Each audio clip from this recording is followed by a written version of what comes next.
Hola, bienvenidos nuevamente a Peronismo en Construcción, acá por EVA TV. El día después de lo que fue un debate en el Congreso Nacional, en la Cámara de Diputados, donde lamentablemente se consolidó el proceso de ajuste a nuestro sistema universitario. Lo conversamos la semana pasada y con enorme preocupación vemos un avance nuevamente del Gobierno Nacional en financiar nuestro sistema universitario, con el impacto que eso va a tener en el corto y en el mediano plazo en pensar un país con una agenda de desarrollo, de progreso, a partir de lo que es la capilaridad de nuestro sistema universitario en todo el territorio argentino y el impacto que también tiene en moldear productivamente la Argentina que queremos, ¿no? Una Argentina que sume valor, que sume conocimiento a toda nuestra producción para sacarnos ese karma, ¿no?, de exportar materias primas e importar trabajo y conocimiento de otros lugares del mundo. Un sistema universitario que es un ejemplo en nuestra región de América Latina y que debemos cuidar y proteger entre todos y todas. Por eso también con enorme preocupación vemos que el peronismo aportó 4 votos para que ello ocurra, ¿no? Y eso creo que nos merece una reflexión a todos y todos, los 3 diputados de Tucumán y la diputada de la provincia de Catamarca, a partir de lo que fue la presión del gobernador Jaldo y del gobernador Jalil. Me parece que todo eso merece realmente ser conscientes que nada bueno puede ocurrir cuando un compañero o una compañera traiciona lo que deben ser las posiciones doctrinarias, ideológicas, vinculadas a la defensa de la educación pública, ¿no?, que el peronismo tanto aportó en sus 80 años de historia, ¿no?, en estos días que recordábamos también lo que fue un paso fundamental del peronismo en la democratización de acceso a la educación superior, que fue la gratuidad consagrada por el gobierno de Juan Domingo Perón. Reflexionemos, recordemos, tengamos memoria y fortalezcamos el compromiso para que estas cosas no vuelvan a ocurrir, ¿no? Porque esos 4 votos fueron los que inclinaron la balanza y permitieron que se consolide el veto y el proceso de ajuste sobre nuestro sistema universitario. Bueno, pero yendo a lo que nos convoca en este programa, que es pensar el peronismo, cómo lo construimos colectivamente en esta iniciativa también federal que es EVA TV. Hoy vamos a abordar un tema de enorme trascendencia y vamos a tener una de las mayores referencias en este campo, que es el compañero Jorge Argüello, que es la mirada internacional de integración de la Argentina. En un partido, ¿no?, con 80 años de existencia casi, ¿no?, que por supuesto, el mundo que habitamos hoy no es el mundo que transitó el peronismo al momento de empezar a consolidarse, a armarse su doctrina, que era un mundo absolutamente distinto, ¿no? Cómo pensamos esa tercera posición, cómo pensamos la soberanía de nuestro país en el marco también de un mundo en convulsión. Y Jorge, ¿no?, que es una de las referencias del peronismo en la materia y es un muy reconocido militante político justicialista, ha ocupado roles muy importantes en términos de representar a la Argentina en el contexto internacional.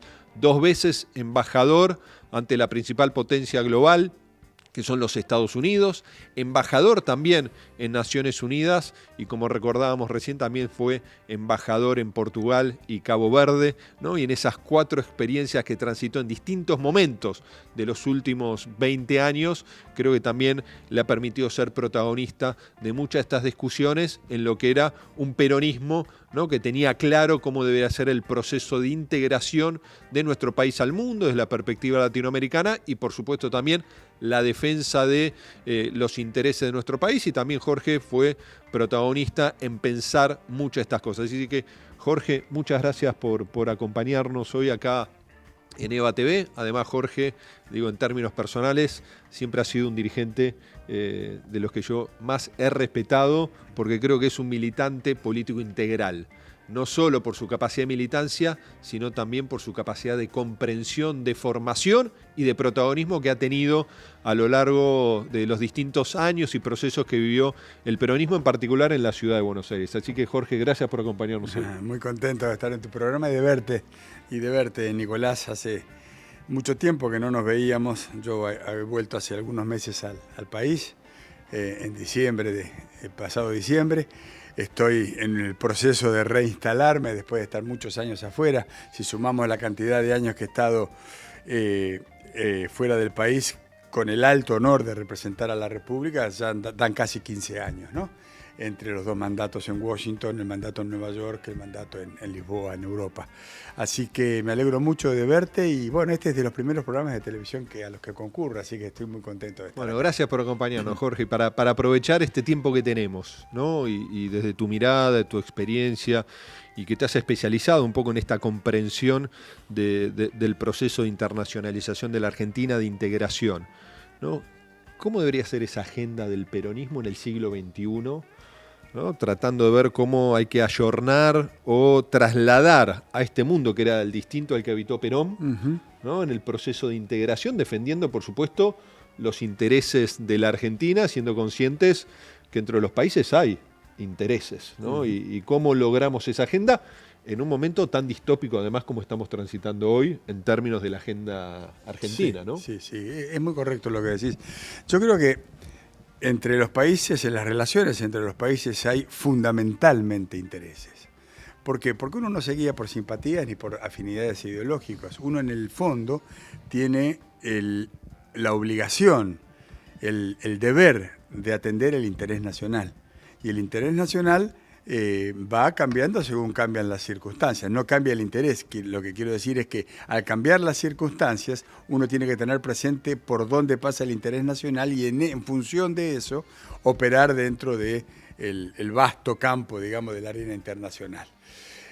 Mira, hace unos días, pocos días, esta semana, en el Instituto Juan Domingo Perón, se hizo un evento en donde estuvieron 4 de los últimos cancilleres de los gobiernos peronistas. Estuvo Felipe Solá, estuvo Jorge Tayana, estuvo Rafael Bielsa, estuvo Santiago Cafiero.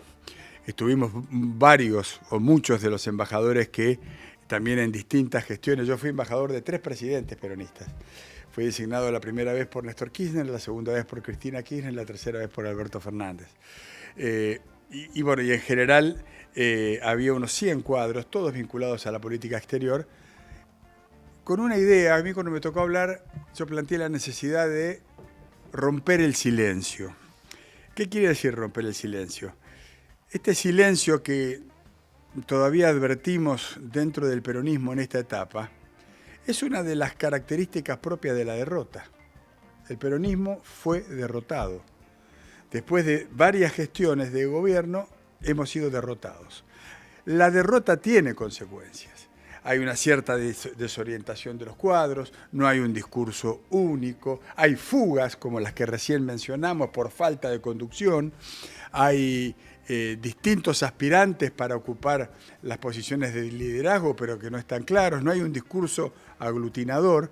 Bueno, eso se llama derrota, ¿no? Nosotros lo que tenemos que hacer es remontar la derrota.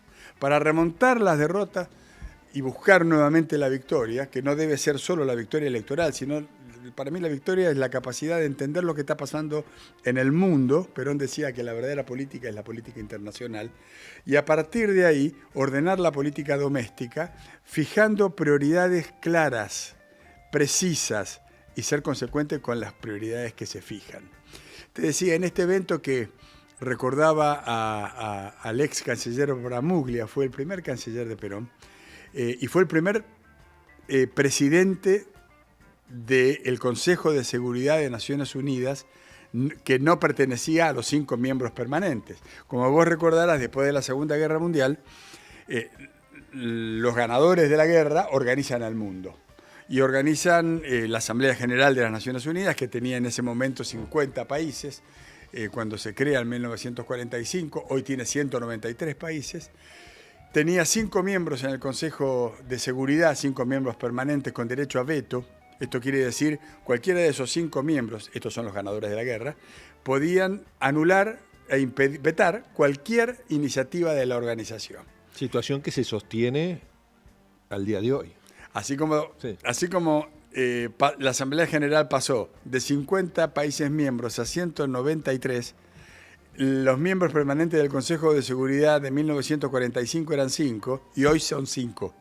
Con lo cual nos da una idea clara, yo estaba tratando de mostrar, de ejemplificar, nos da una idea clara de la vetustez de las organizaciones multilaterales que son necesarias, yo diría más, imprescindibles, pero como en la Facultad de Derecho a uno le enseñan que la ley debe ser como el traje, debe calzar como el traje al cuerpo, el trabajo que hace un sastre.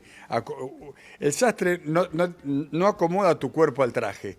El sastre lo que hace es reconoce tu cuerpo y en función de eso diseña el traje que te calza bien. Las organizaciones tienen que tomar la realidad y acomodarse a la realidad. Ahora, nosotros tenemos un esquema de decisión en los organismos multilaterales que es de 1945. Y atravesó por distintas etapas. Atravesó la etapa de la Guerra Fría, donde el mundo estaba dividido en dos bandos. Después atravesó la etapa de un único jugador dominante, después de la caída del muro de Berlín. Y ahora estamos atravesando una etapa distinta, en donde es difícil precisar cuál es el centro o cuál es el sur, jugando con Previs. Ahora yo creo que hay varios nortes y varios sures. Es decir, desde la época de Bramuglia, presidente del Consejo de Seguridad de las Naciones Unidas en 1948, en donde por primera vez se escuchan las palabras tercera posición en el recinto de las Naciones Unidas, porque era un concepto que no se había enunciado. Y a vos que sos un intelectual y te interesan estas cosas, hay que desempolvar los discursos de Bramuglia en Naciones Unidas porque son realmente piezas actuales, parecen de hoy. Entonces, el peronismo, yendo a tu pregunta, tiene la obligación primero de reconocer la realidad tal como está planteada. En segundo lugar, yo creo que nosotros tenemos que hacer lo que hicimos siempre, que es trabajar para multiplicar los vínculos y fortalecer los vínculos de la Argentina. Tenemos ahora un presidente que desde que asumió aclaró con cuántos países no iba a tener relaciones, o porque eran comunistas, o porque eran corruptos, o porque eran... olvidándose que el primer socio comercial de la Argentina es Brasil. Recordemos los intercambios verbales que han tenido y el modo en que se han dirigido entre sí los presidentes de Argentina y de Brasil. Y que el segundo socio comercial de la Argentina es China. Y hasta hace 5 días, con China nosotros no íbamos a tener, según el presidente Milei, ningún tipo de acuerdo, porque el gobierno del presidente Milei no negocia con dictadores comunistas.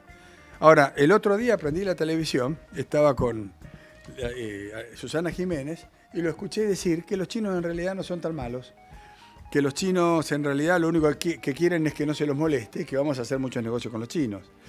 Y que no piden nada. Y que no piden nada. Bueno, hay un cierto erratismo en la política exterior que nos va a ir complicando la situación, porque esto fue dicho después de proclamar una política de alineamiento automático con Estados Unidos y con Israel. Ahora, hace 2 semanas se votó en Naciones Unidas en ocasión de hablemos de la Cumbre del Futuro, por ejemplo, y resulta que la Argentina, que está alineada automáticamente con Estados Unidos y con Israel, votó en contra de lo que votaron Estados Unidos e Israel en un tema que es sustantivo en la agenda exterior de los Estados Unidos, que era la Cumbre del Futuro y la Agenda 2030. Entonces, ¿Ahí hay una sobreideologización de Milei? Yo creo que sí, y yo creo que además hay una búsqueda de un espacio que tiene más que ver con lo personal que con el interés nacional, ¿no?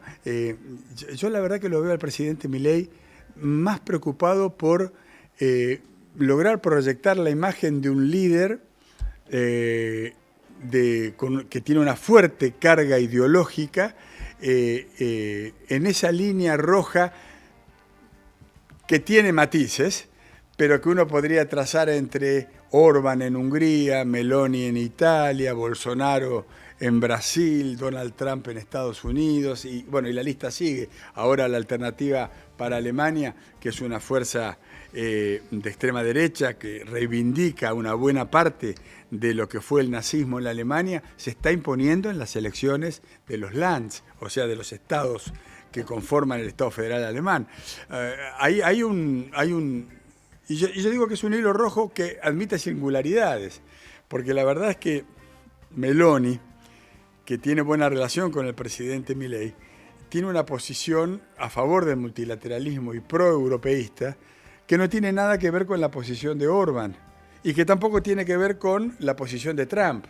Trump tiene una postura proteccionista del interés de los Estados Unidos y el presidente argentino no tiene una... Es globalizador, claro. La apertura del mercado absoluta. Exactamente. Entonces, digo, hay una cierta identificación de líderes que expresan esa corriente que admite muchos matices diferenciadores entre sí.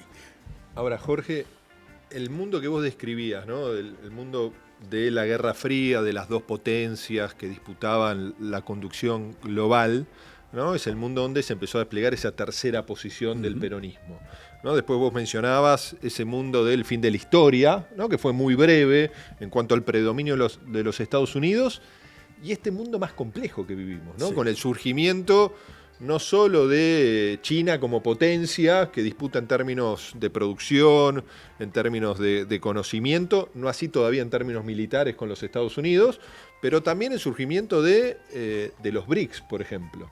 En este mundo mucho más multipolar, que está en constante disputa, ¿cómo habría que adaptar esa tercera posición?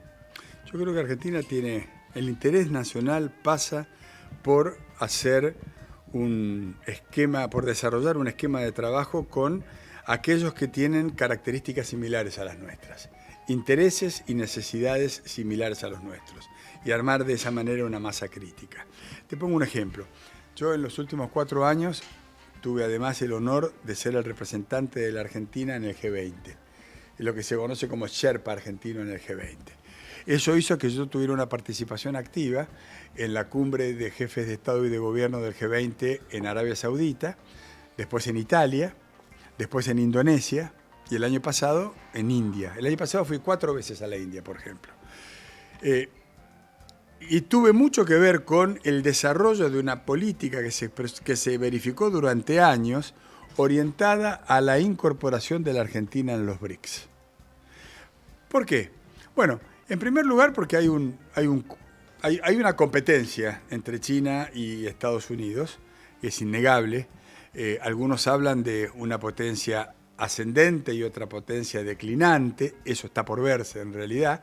Hay indicios serios de que es así, pero no tenemos comprobaciones. Todavía hoy Estados Unidos sigue siendo la primera potencia económica y la primera potencia militar del mundo.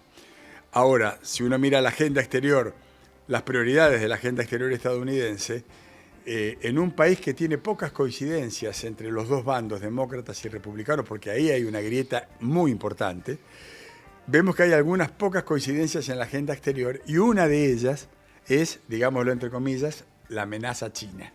Tanto Kamala Harris como Donald Trump tienen el mismo discurso y la misma preocupación, que es el crecimiento de China, ¿no? Entonces, que la Argentina de la noche a la mañana, después de haber trabajado durante años para lograr un objetivo que era el de su incorporación a los BRICS, de la noche a la mañana anuncie que que renuncia a la aspiración y que se corre, a mí me parece que es grave porque es una decisión anunciada por el presidente que no tuvo ningún tipo de consultas ni de consensos nacionales. La política exterior, sobre todo cuando se toman semejantes decisiones, tienen que estar acompañadas de un mínimo consenso, de un mínimo diálogo con los otros actores políticos. Porque si no sabes lo que pasa después, cuando Milei deje de ser presidente, todas las cosas que él decidió cambiando la agenda exterior de la Argentina se van a volver a cambiar para volver a lo anterior. Pasó con Donald Trump. Donald Trump asumió, y fíjate vos qué interesante paralelismo, y tomó decisiones, de las más importantes fueron de apartar a los Estados Unidos de los espacios multilaterales. Entonces retiró a Estados Unidos del acuerdo de cambio climático. Recordemos que Estados Unidos lideraba el acuerdo de cambio climático. Retiró al país. Retiró a Estados Unidos del Consejo de Derechos Humanos. Inició una acción política orientada a retirar el apoyo de Estados Unidos a la OTAN, que fue creada por Estados Unidos. Y cuando Trump dejó de ser presidente, todas esas medidas que tomó, 4 años después fueron revertidas. Y eso atenta contra la falta de continuidad en las políticas, sobre todo en política exterior, atentan contra la credibilidad del país porque lo hace menos previsible. Porque si uno sabe que cuando cambia el presidente puede cambiar toda la política exterior, uno se cuida y dice, bueno, pará, vamos más despacio con los acuerdos, porque lo que firmamos hoy me lo van a romper mañana. Ahora, Jorge, ¿por qué se puede en Argentina, con un presidente de las características de Milei, que eso que vos mencionás con claridad en la política internacional, también lo lleva adelante en otras áreas del ejercicio del poder desde el Poder Ejecutivo? ¿Por qué eso no ocurrió en Brasil, por ejemplo? Porque Bolsonaro no interrumpió el BRICS para Brasil, siendo obviamente socio fundador. ¿Por qué, a pesar de compartir esta mirada disruptiva en contra de lo que puede ser esa agenda de desarrollo, en Brasil no se retrocedió como se está retrocediendo en ese aspecto? ¿Por qué pensás vos? Mirá, ¿Por Itamaraty? ¿Por...? Una diferencia fundamental, lo que acabas de decir, es que Brasil sí tiene políticas de Estado. O sea, una política de Estado es una política que tiene fuertes consensos internos y que no varía cuando cambia el gobierno. Itamaraty juega un rol fundamental en la definición de las políticas de Estado en lo que se refiere a la agenda exterior de Brasil. Entonces, inclusive, fíjate una cosa, cuando Jair Bolsonaro gana las elecciones de Brasil, lo hace con un discurso parecido al de Milei, diciendo que él va a romper relaciones con China. Y después en ningún momento rompió relaciones con China, en ningún momento, al contrario, se profundizó el camino de integración de Brasil a los BRICS. Y cuando Lula, que no tiene nada que ver con Bolsonaro, que es casi la contracara de la moneda, asume el poder, revisa muchas de las políticas domésticas, pero no revisa la pertenencia de Brasil al BRICS. ¿Y por qué? Y porque en Brasil hay consenso de que el interés nacional de Brasil pasa por formar parte de ese foro. Bueno, eso es lo que nosotros no estamos viendo en la Argentina. Y vos me decías recién, no solamente se verifica estas decisiones tomadas en soledad por parte del presidente en la agenda exterior, también se verifica en la política doméstica. Y eso es posible porque está desarticulada la oposición. Eso es posible porque el presidente Milei consiguió el 56% del respaldo popular. Y eso es algo que a nosotros tiene que, encendernos una clarísima luz de alarma. Porque yo tengo la impresión que muchos de esos votos que conformaron el 56% que le dio la presidencia a Milei, muchos de esos votos optaron por la opción menos mala. Y dijeron, no, con estos no. Y cuando digo esto, digo peronistas, radicales, macristas, quiero otra cosa. Esto es doloroso decirlo, pero a mí me parece que es la verdad, o por lo menos es mi verdad, es la que yo veo y no quiero callarme. No, es el desafío del peronismo de ir a un proceso electoral y no poner a la sociedad en un proceso que sea optar, sino que sea elegir, ¿no? ¿Cómo construimos algo que vuelva a seducir un sector importante de la sociedad? Porque creo que todos vamos a coincidir, porque los números sociales, económicos, de distribución son claros en ese sentido. Los últimos 8 años han sido de retroceso en ese esquema. Obviamente no se puede comparar el proceso de Macri con el proceso de Alberto Fernández, cuando el proceso de la presidencia de Alberto Fernández estuvo atravesado por la pandemia, pero también por los propios condicionantes que dejó el enorme endeudamiento, ¿no? Pero los resultados en términos sociales eran de un agotamiento, ¿no? Y fue penalizado el peronismo, como también fue penalizado Juntos por el Cambio, el PRO y los radicales, que salieron terceros en las elecciones, ¿no? Así es. Ahora, Jorge, yendo a un tema también que vos conocés en profundidad, todos los procesos de cambio, los gobiernos de cambio que vivió América Latina permitieron avanzar inclusive en la institucionalización de nuevas herramientas regionales, ¿no? Por ejemplo, UNASUR, ¿no? Es un ejemplo de eso. Ahora, todas esas instituciones, ¿por qué no lograron consolidarse y a partir de lo que fue esos retrocesos de los gobiernos de cambio por distintos aspectos, derrotas, quiebres democráticos, implicó un retroceso también tan fuerte de cada una de esas herramientas, ¿no? Digo, desde la CELAC hasta la propia UNASUR, que casi se desintegra, ¿no? Institucionalmente?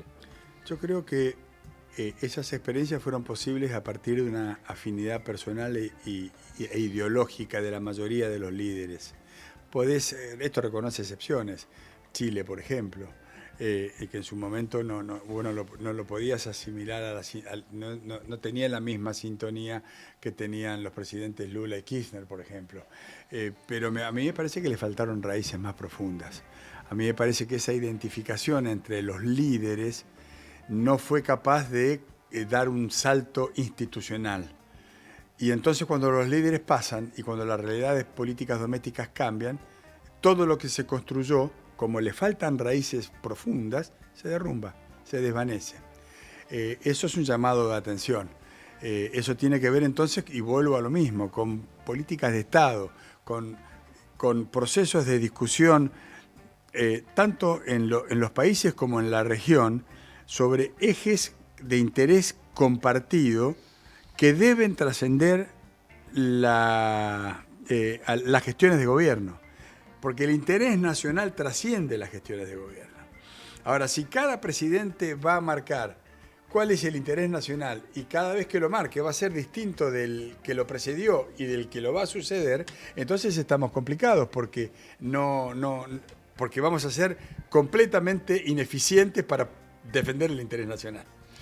Y Jorge, en algo que también vos conocés en profundidad, porque fuiste embajador 2 veces ante los Estados Unidos, y es algo que he conversado muchas veces con Celso Amorim, ¿no? En su mirada y en el rol no solo que tuvo como canciller de Lula y después como ministro de Defensa y finalmente hoy como asesor especial en política internacional del presidente Lula. ¿Cómo ves vos la influencia de los Estados Unidos, más allá de nuestra propia responsabilidad regional, en lo que puede ser la desarticulación de ciertos procesos más autónomos de integración en este hemisferio, ¿no? Mirá, ¿hay mucho de mito o hay un esquema de realidad? Mira, yo te voy a contar mi experiencia personal. Yo he vivido muchos años cumpliendo siempre la función de representar a la Argentina en Estados Unidos, en distintas capacidades. Estuve 5 años como embajador en Naciones Unidas. El presidente era George W. Bush. Pero bueno, si bien estaba en Naciones Unidas, tenía una fuerte presencia en lo que fue el inicio de las cumbres de jefes de Estado y de Gobierno del G20, a partir de la crisis de las hipotecas, que estalló en el año 2007 y se expresó de modo contundente en el año 2008. Es decir, tuve una cierta interacción con la gestión del presidente Bush. Después fui designado embajador en Washington, así que presenté mis cartas credenciales al presidente Barack Obama.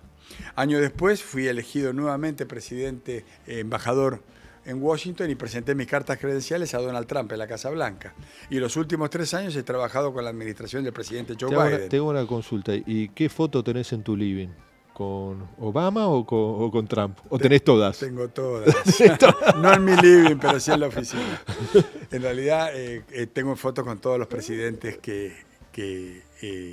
a quienes les presenté cartas credenciales de los distintos países. Pero te quería decir lo siguiente, yendo a tu pregunta. En esos 4 presidentes, en esas 4 gestiones, yo como embajador nunca advertí que la Argentina, digamos más, que la región tuviera un lugar importante en la agenda exterior de los Estados Unidos. Nunca lo advertí. Había algunas preocupaciones puntuales. Cuba siempre es un problema para Estados Unidos, Venezuela, Nicaragua. En algún momento la inestabilidad institucional del Perú.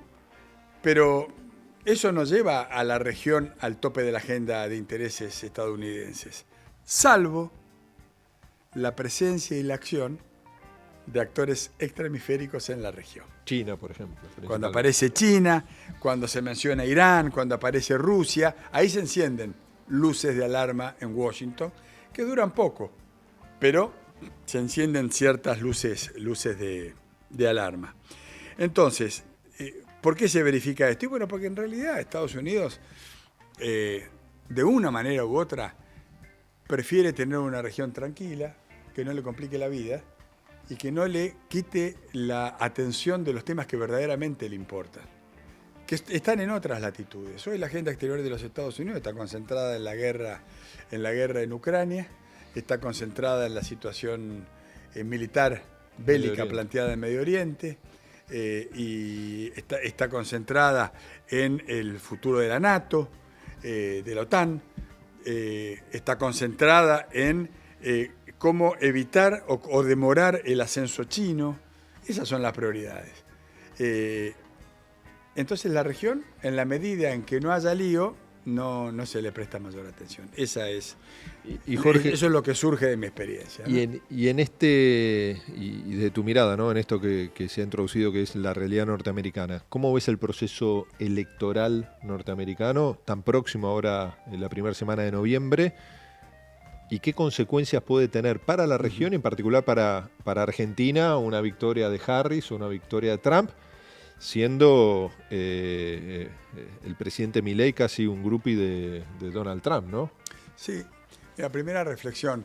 Yo cuando lo escucho al presidente Milei proclamar este alineamiento con Estados Unidos, a mí me da la impresión de que lo que él en realidad está pensando es en un alineamiento con Donald Trump, no con Estados Unidos, porque tiene muchas diferencias con la gestión demócrata, ¿no? Y yo he hablado mucho con los funcionarios del gobierno de Biden respecto del nuevo gobierno argentino, y ellos también perciben esto. Es más, el presidente Milei viajó a Estados Unidos a una cumbre conservadora. Todos nos acordamos, porque lo vimos en video, que el Mr. President lo llamaba Trump, y cuando se pudo acercar a Trump le dijo: lo quiero ver sentado a fin de año en el Salón Oval de la Casa Blanca. Es decir, de alguna manera tomó partido innecesariamente, varios meses antes de la elección. Pues puede salir Pato o puede salir Gallareta, pero si el presidente de mi país ya dice quién quiere que gobierne, si gana el otro estamos en problemas. Bueno, le pasó a Macri, le pasó parecido, a Macri, ¿no? Le pasó a Macri, exactamente. Pero tenía un vínculo, dicen, de muchos años su padre con Donald Trump. Con Donald Trump en obras de infraestructura y todo eso, ¿no? Así es. El presidente Macri se anticipó en celebrar la victoria de Hillary Clinton, y resulta que perdió las elecciones y el que ganó fue Trump. Pero como había algunas décadas de relación con la familia Macri, eso se pudo recomponer rápidamente. Pero mira, fíjate, volvamos al tema del interés nacional. En la gestión Trump a la Argentina le fue concedido el mayor crédito que en toda su historia el Fondo Monetario Internacional le facilitó a un país. Fue la Argentina. La verdad es que el Fondo Monetario tiene muchos actores, hay muchas sillas de los principales países del mundo, pero no menos cierto que eso es que el Fondo Monetario no decide si Estados Unidos no está de acuerdo, ir en esa dirección o en esa dirección. De manera tal que uno podría decir, Estados Unidos colaboró y contribuyó a la decisión de que ese crédito del Fondo Monetario le fuera asignado al gobierno argentino, a la presidencia de Macri. El presidente era Donald Trump. Ahora, en la misma gestión de Donald Trump y durante la gestión de Macri, de la noche a la mañana Donald Trump cerró la importación de biodiesel argentino a los Estados Unidos. Eso le significó a la Argentina una pérdida de alrededor de entre 1.200 y 1.400 millones de dólares por año. De la noche a la mañana lo cerró. ¿Y por qué lo cerró?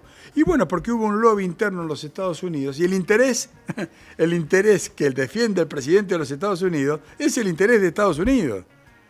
Entonces, de la noche a la mañana cerró la importación, que no hemos podido volver a abrir todavía.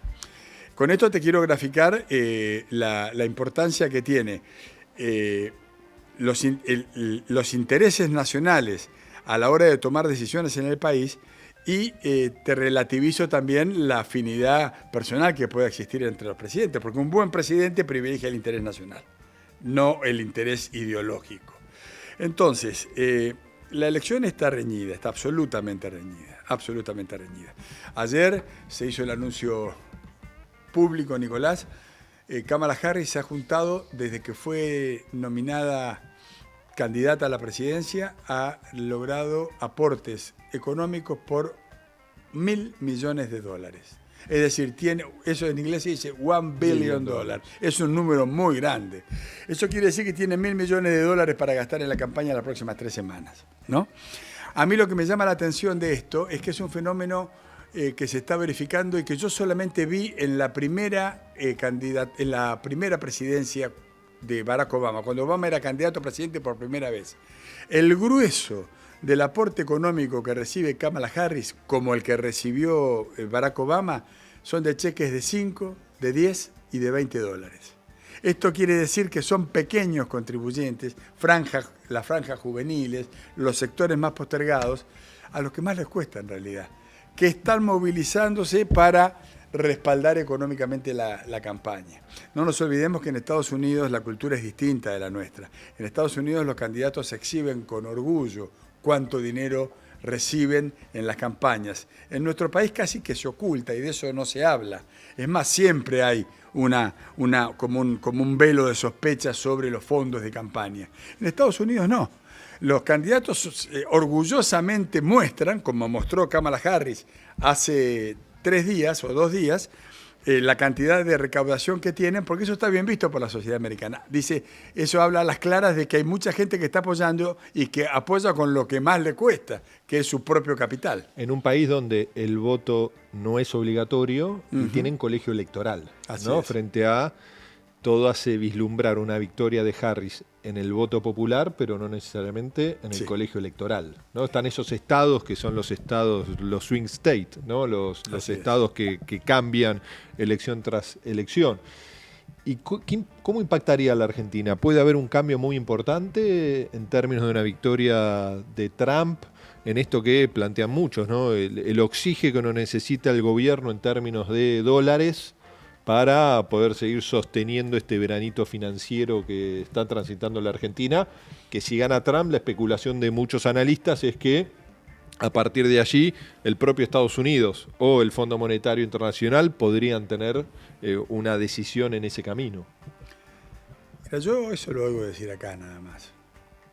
Esa discusión, esa probabilidad no está siendo analizada por nadie en Estados Unidos, la verdad es esta. Cuando se habla de la política exterior que va a seguir los Estados Unidos y el modo que se va a relacionar con otros países en Estados Unidos en esta campaña, no se habla de Argentina, no está en el mapa, no se habla de la región. Si vos viste el debate entre Donald Trump y Joe Biden y viste el debate entre Donald Trump y Kamala Harris, no se habló de América Latina. No se habló. Se mencionó México en un momento al pasar, pero porque estaban hablando de la crisis migratoria. Entonces, esto habló de los haitianos diciendo que comían se comen las mascotas de la gente. Mascotas en Springfield. Mira, Hillary Clinton ganó las elecciones en el año 2016 por varios millones de votos y sin embargo no fue elegida presidenta, por la razón que vos dabas recién. Estados Unidos tiene el mismo sistema que tenía la Argentina antes de la reforma constitucional del año 94, es decir, un sistema de colegio electoral. La gente elige a los delegados que van a la convención y son los que eligen al presidente. Ahora, Estados Unidos tiene 50 estados. De los 50 estados, 48 estados siguen una norma, una regla que dice the winner takes all, que quiere decir el que gana por un voto se lleva a todos los delegados. Entonces, ahí no existe la proporcionalidad. Hay 2 estados solamente que tienen una cierta proporcionalidad, que son los estados de Nebraska y de Maine. Hoy las encuestas coinciden en que Kamala Harris va ganando en la cantidad de votos, pero nadie nos asegura que ganando con el número de votos vaya a ganar en el colegio electoral. Eso va a depender de cuáles estados de los winner takes all y de los proporcionales pueda ganar, porque eso va a redundar directamente en el número de convencionales de delegados al colegio electoral que la van a elegir presidenta o no. Esa elección es de imposible predicción hoy. Yo te diría más, Nicolás. En Estados Unidos hay 161 millones de personas que potencialmente están habilitadas para votar. Estados Unidos, como el voto no es obligatorio, vos tenés que registrarte para votar, pero es voluntario. Pero hay 161 millones de personas que podrían votar. Escuchá lo que te digo. Esta elección la van a definir 150.000 personas, de muy poquitos estados. Porque en general los estados votan rojo o votan azul, o sea, votan republicano o votan demócrata como tradición. Entonces vos ya más o menos vas armando el número. En este estado siempre ganan los republicanos, en este estado siempre ganan los demócratas. Hay 7 que cambian, es lo que vos recién llamabas los swing states, los estados cambiantes. En esos 7 estados, uno de ellos es Pensilvania, por ejemplo, Kamala Harris va adelante por 4 puntos en cantidad de votos. Ahora, como es un estado en donde el que gana lleva todo, si mantiene esa diferencia que se está achicando, puede quedarse con un número importante de delegados, porque Pensilvania es un estado importante. Pero si Donald Trump repunta y gana por un voto, ya entonces la historia es completamente distinta. Hoy la moneda está girando en el aire, ¿viste? Cuando uno la tira para arriba y espera que caiga acá y hace así. Bueno, no sabemos si acá va a haber seca o si va a haber cara. Y faltan 3 semanas nada más para la elección. Jorge, para terminar... Antes de cerrar Estados Unidos, quiero decirte que te traje un regalo. Por favor. Un regalo que tiene que ver con mi gestión. Y que, sí, está bien que yo lo diga, que es muy original porque no hay otro libro con estas características. Resulta, la anécdota es la siguiente. Cuando yo llego a Estados Unidos en el año, la segunda vez que fui a asumir como embajador en Washington, presento cartas credenciales a Trump en la Casa Blanca, y la primera audiencia que doy, después ya como full ambassador, cuando uno llega, hasta que no lo recibe el presidente de los Estados Unidos, no puede interactuar con los otros poderes del Estado. Entonces, presento mis cartas credenciales con Trump, fue una reunión linda, positiva en la Casa Blanca. Después de eso vuelvo a la embajada y tenía una primera audiencia. Me vino a ver un argentino, un historiador, que se llama Martín Boneo. Es un argentino que hace décadas que vive en Estados Unidos. Y me dice, embajador, yo vengo a verlo porque estoy trabajando desde hace 12 años en un libro que voy a publicar dentro de 3 años. Estábamos en febrero del 2020. Lo voy a publicar en 2023 y yo necesito que usted me ayude. Claro, en mi primera reacción, yo recién llegado, digo, bueno, seguramente va a necesitar un apoyo económico. Y me dice, y me apresuro a aclararle que no necesito dinero. Yo estoy trabajando sobre un libro que en el año 2023 la Argentina y los Estados Unidos cumplen 200 años de relación bilateral. Estoy trabajando en un libro que narra la historia de todos los embajadores de la Argentina desde 1823 al 2023. Y para poder completarlo necesito que usted me ayude a tener acceso a los archivos reservados de Cancillería y de la Embajada, porque me ponía ejemplos. Hace 172 años tengo 2 versiones del mismo hecho de cuando arribó a la Embajada, o hace 54 años. Bueno, por supuesto le facilité el acceso a los archivos. Y hace pocos meses, antes de irme, pero en el 2023, me viene a ver con un paquete de libros, me trajo como unos 30 libros, uno de esos es este, por eso los he guardado para gente que sé que los va a valorar, y me trae este libro que, a ver si lo muestro en pantalla, dice, ahí está. Acá dice, representantes argentinos ante los Estados Unidos, protagonistas de una relación bilateral de 2 siglos. Esta es la Embajada Argentina en los Estados Unidos, en un lugar que se llama DuPont Circle, este es mi despacho, y este libro, Nicolás, que te he traído, tiene la historia de todos los embajadores desde el primero, desde 1823, a el último, que soy yo. ¿No? Pero, por ejemplo, aquí está Carlos María de Alvear, aquí está Domingo Faustino Sarmiento, acá está Álvaro Alzogaray, acá está casualmente Álvaro, y así acá está Héctor Timerman, aquí están todos los embajadores argentinos que fueron designados en los Estados Unidos. Y de Estados Unidos, Sarmiento, después de ser embajador, fue presidente. Y también está la historia después de Onganía, ¿no? ¿Que era embajador en Estados Unidos? No. El que vino... Livingston. ¿Livingston no era embajador de Estados Unidos cuando vino para acá? No, estaba destinado como agregado militar. Agregado militar. Unidos, claro. Ah, ok. Pero la historia de Sarmiento es muy linda porque Sarmiento, que era un gran político argentino, está destinado en Washington, trabajaba en mi despacho, y recibe una invitación para participar del colegio electoral, el que iba a designar al nuevo presidente de la Argentina. Entonces, se toma un vapor, sale de Washington, va a República Dominicana, Recifes, y cuando el vapor está ingresando al puerto de Bahía, es recibido por una fragata que está tocando el himno nacional, y cuando entra el vapor de Sarmiento a puerto, hay una salva de cañonazos. Recibiendo al presidente. Ahí Sarmiento se entera lo había leído. Se había precipitado la reunión del colegio electoral de la que él iba a participar, y ya lo habían elegido presidente de la Que República. si mal no recuerdo tenía su operadora política que era la hija de Vélez Arfield, si le parece. Sí.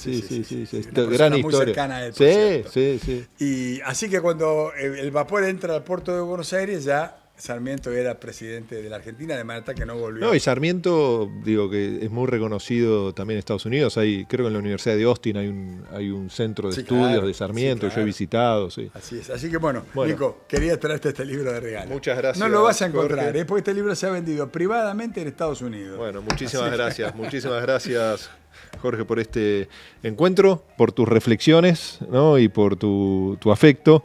La verdad, para nosotros ha sido muy importante por compartir hoy con Jorge la mirada de un tema que es de suma trascendencia en este mundo además convulsionado, en este mundo que muchos analistas plantean que estamos al borde de un conflicto internacional, global, ¿no? A partir de lo que está ocurriendo entre Rusia y Ucrania y también todo lo que se está viendo en Medio Oriente, ¿no? Y que pensar la Argentina y pensar el peronismo, sin lugar a dudas, implica pensar, reflexionar sobre lo que debe ser el proceso de integración de la Argentina al mundo y de mi mirada, por supuesto, siempre de la mano de nuestros vecinos, ¿no? De nuestra América Latina y cómo construimos una voz para defender nuestros valores, nuestra mirada, pero más que nada también para defender los intereses de los argentinos, de las argentinas y de los latinoamericanos. Y hemos podido compartir esas reflexiones con uno de los peronistas más formados y que más ha transitado responsabilidades, como decía él,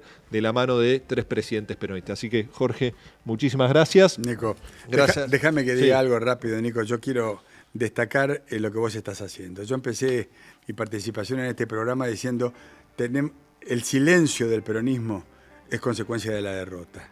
Nuestra primera obligación es romper el silencio, salir a hablar, empezar a juntarnos, y yo creo que esto que vos haces en este programa es muy importante, es un aporte muy valioso, por eso no dudé en decirte inmediatamente que sí cuando me convocaste. Bueno, muchas gracias, Jorge, y como hacemos siempre, en esto que plantea también Jorge, ¿no? Cómo amplificamos estas discusiones, estos debates, estas reflexiones, les pedimos que nos sigan en el canal de YouTube, en EVA en Vivo, pero también en X, en Facebook, en Twitter, en TikTok, para que podamos llegar a todos los compañeros y compañeras. Y me contaban ayer que este fin de semana está empezando un programa muy importante para nosotros, que está llevando adelante Pablo Yedlin de la provincia de Tucumán. Así que el orgullo que una provincia más se sume a este proyecto de EVA TV de la mano de ese gran diputado nacional que es el compañero Pablo Yedlin y su equipo. Así que bueno, muchas gracias a todos y todas. Y bueno, creo que la semana que viene me decían que no vamos a estar, porque el 17 de octubre, ¿no? Vamos a hacer una jornada especial todo el día en EVA TV. Así que nos veremos dentro de 2 semanas en un nuevo programa de Peronismo en Construcción. Muchas gracias.